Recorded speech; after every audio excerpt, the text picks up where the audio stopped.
Okay, just a heads up. I apologize for the clickbaity title, but once I explain myself, I think you'll understand. So the fight that UFC fans have been waiting for is the unification between Jon Jones, the heavyweight champion, and the interim champion, Tom Aspinall. And it's become evident to just about everybody with eyeballs that Jon Jones has been ducking this fight.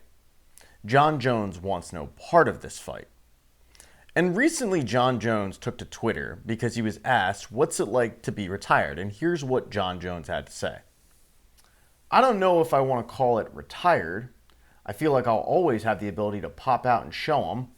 I've had many breaks throughout my career. My identity outside of fighting is well intact. I'm genuinely enjoying life. I'm growing in different ways.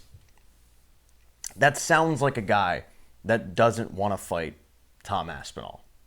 I mean, that's the fight to make. That's the only fight to make at the heavyweight division.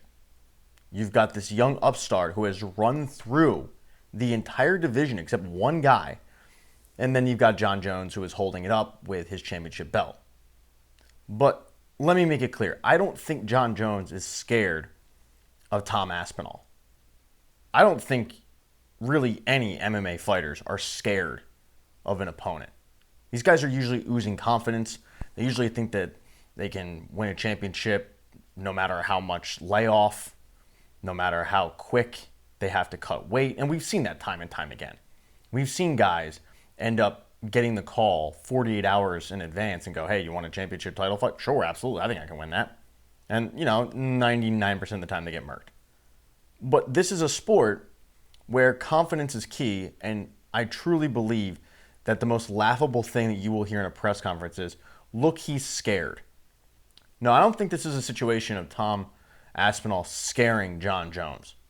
But what I do think is this is a situation where Jon Jones does not feel like the juice is worth the squeeze. You have to understand about Jon Jones, he is towards the end of his career. Whether he's retired or not, if he walks away now, he will always have Dana White screaming that he is the pound-for-pound GOAT, the greatest of all time. But because he's got Daddy Dana in his back pocket, because every single time Dana White holds a press conference, he finds a way to just nuzzle next to Jon Jones singing his praises, that has given Jon Jones nothing but power, nothing but leverage.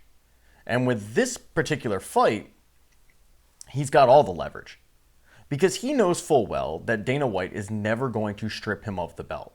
So he can take his sweet time pissing off Tom Aspinall and just kick back, and basically use this as a cock tease for not only MMA fans, but for one of the young upstart fighters in the sport, in Tom Aspinall. He can just do whatever he wants because it's Jon Jones's world and we're living in it.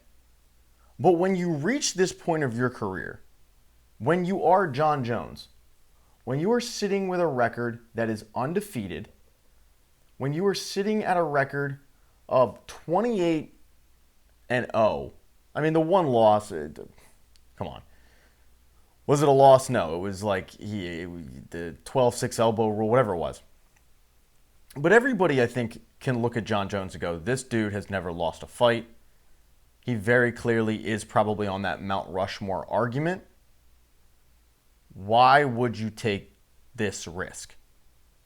You can say legacy all you want, but he's right. His legacy is cemented already.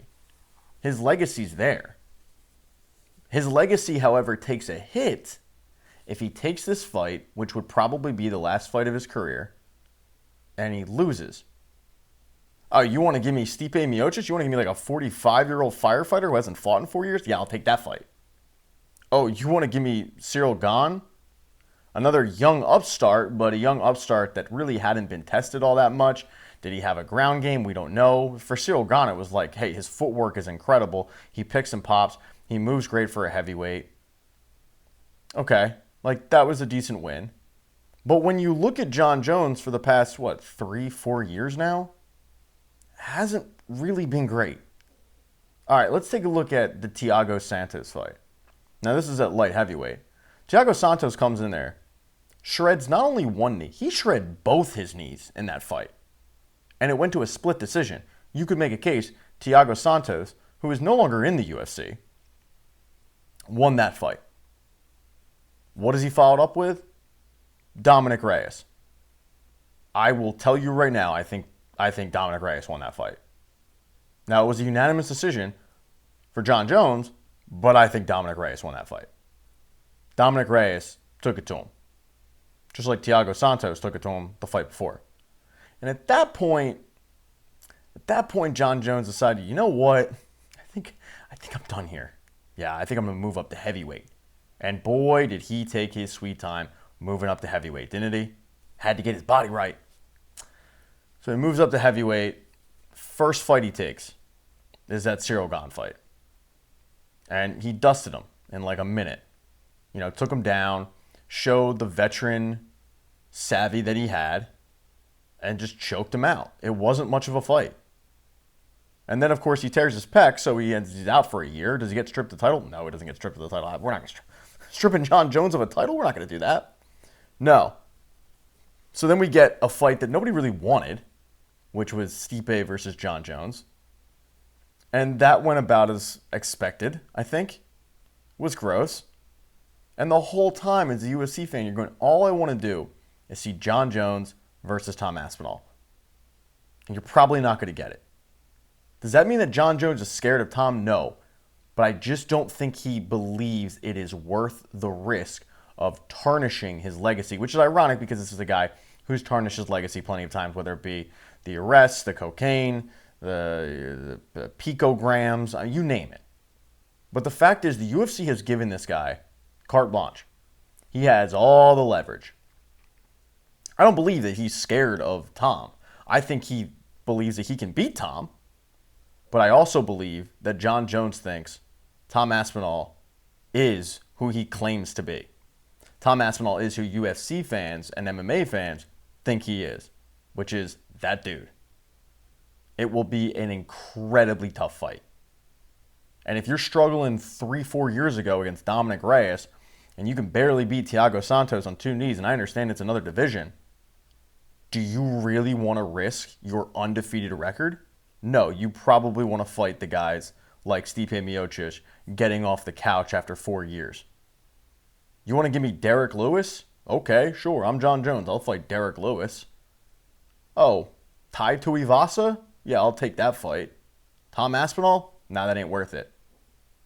Because he just knows it's a tougher fight.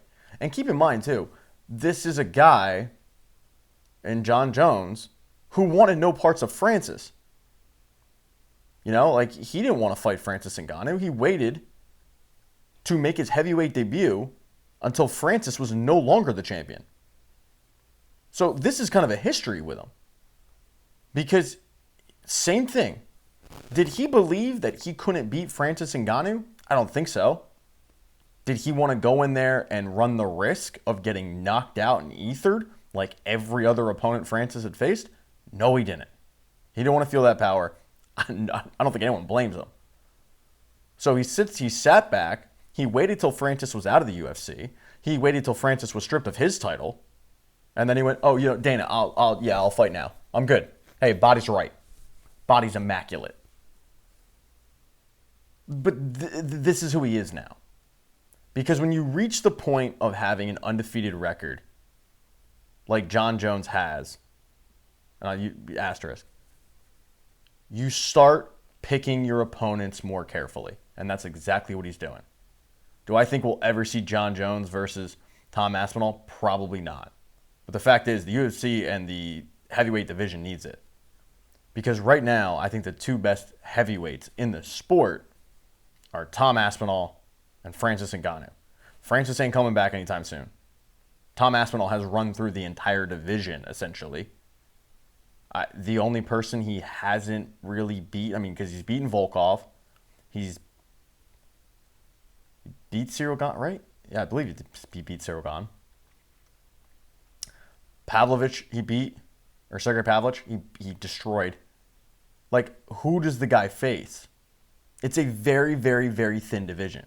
And it's being held up by this dude who's in Thailand filming a reality show that knows full well Dana ain't doing shit about it. So that's my explanation. Do I think Jon Jones is scared of fighting Tom Aspinall? No, I don't. Do I think he believes it's worth the risk? I also do not think he believes it's worth the risk. I think at this point, his undefeated record is more important to him than defending a belt that he won, has defended one time against a 40-something-year-old firefighter who hadn't fought in 4 years in a fight that no one really wanted, but we got anyway. Fortunately, the heavyweight division needs a savior at this point. Maybe Jolton Almeida can be it. I doubt it. But right now, it's Tom Aspinall's world. We're living in it. And until Jon Jones announces he is officially retired, and we probably would get a Tom Aspinall versus Jolton Almeida fight because of the fact that I just laid it out. Like, Tom Aspinall's beating everybody. You know, Ether, Curtis Blades, Pavlovich, all of them.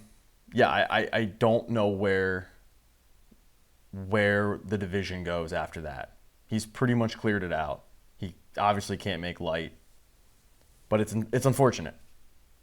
And this is yet another roadblock and I can't even call it a super fight, but it's a fight that needs to happen because at this point, while Jon Jones thinks that his legacy is set, you do wonder, will people get in his ear and go, John, everybody thinks you're undefeated, but also everyone's going to go, you're the guy who didn't want to fight Tom Aspinall.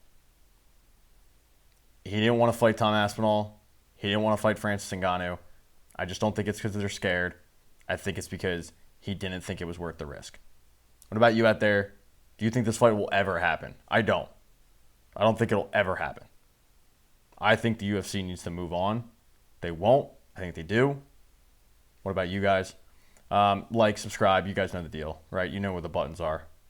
You know how the internet works. You know how YouTube runs at this point. I'm gonna go Phillies.